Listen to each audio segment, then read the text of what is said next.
Cha ơi xin hãy lắng nghe nhậm lời vì con khốn cùng, bảo vệ hồn linh con, đời con hiến dâng ngài đây. Xin cha yêu nghe tiếng vì nhiều lần con khóc thầm,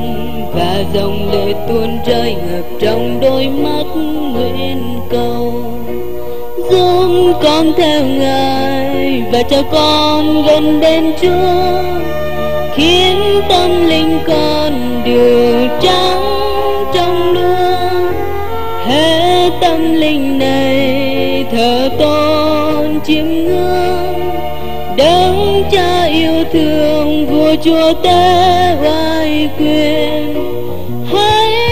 hát ca mừng, hãy hát ca mừng, lấy hết tâm hồn ca ngợi Thiên Chúa. Hãy hát ca mừng, hãy hát ca mừng, lấy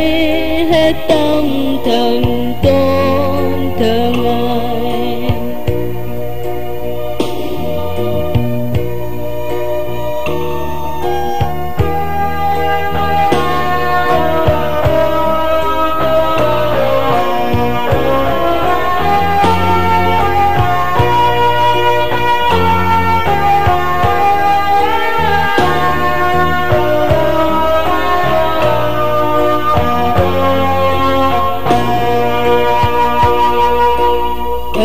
Mừng tăng tanner in kêu in tamante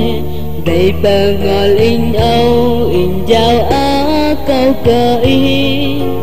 tình y mừng nar in ra cờ lờ vật in nhầm đang mặt in lấy ro cờ la in cao cha in ta gung in kia in cơ in dễ tâm anh cơ chờ ngầm in ra go in giáp cơ cu